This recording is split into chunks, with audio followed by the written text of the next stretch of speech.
Okay, I promised this abortion story. This is astonishing. Two stories kind of back to back that I want to share with you.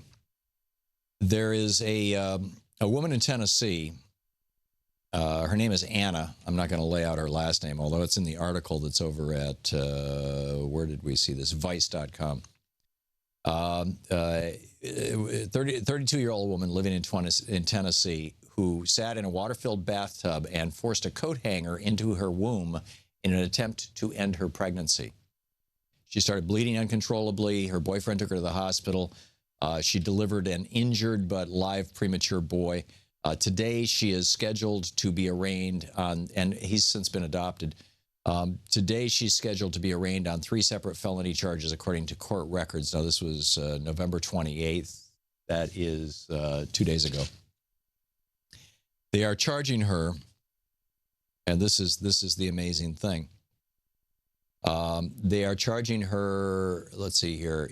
This is, according to Scott, her case is a glimpse of what's to be expected in Tennessee if legislators continue to restrict access to safe and legal abortion, leaving women with fewer options. In other words, why did she do this?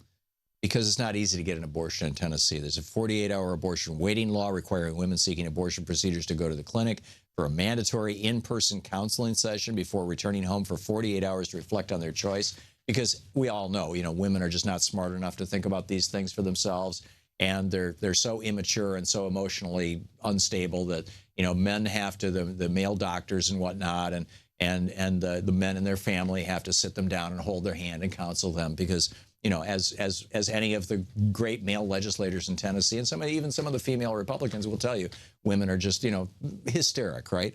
And so legislatures also passed harsher restrictions on clinics, which could have forced at least 2 to close their doors. Both measures ultimately make it harder for women to obtain abortion. So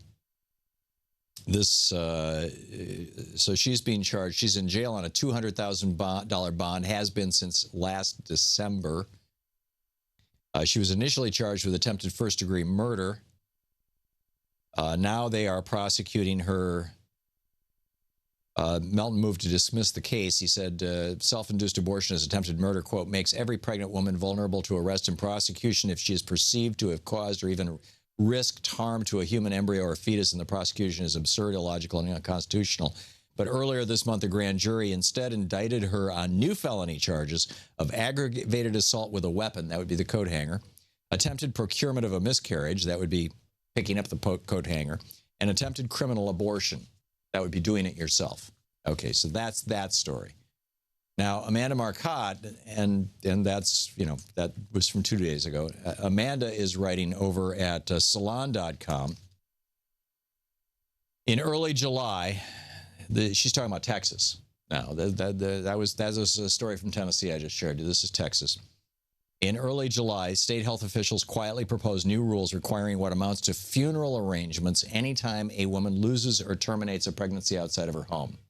This is very similar to what Mike Pence did in Indiana. It's what spurred the Period for Pence hashtag, where if you had a miscarriage, you had to have a funeral. And basically meaning that as soon as a woman is pregnant, her body becomes the property of the state. Back to Amanda Marcotte's piece in Slate.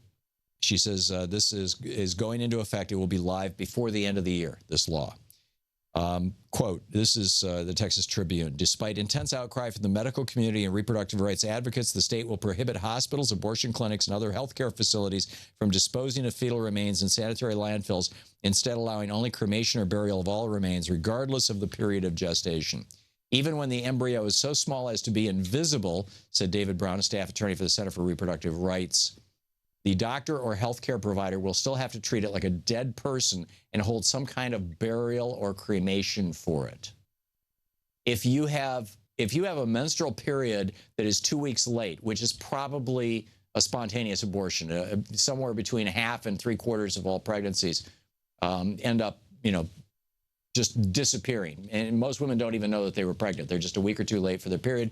Something went wrong. Boom, they have a period.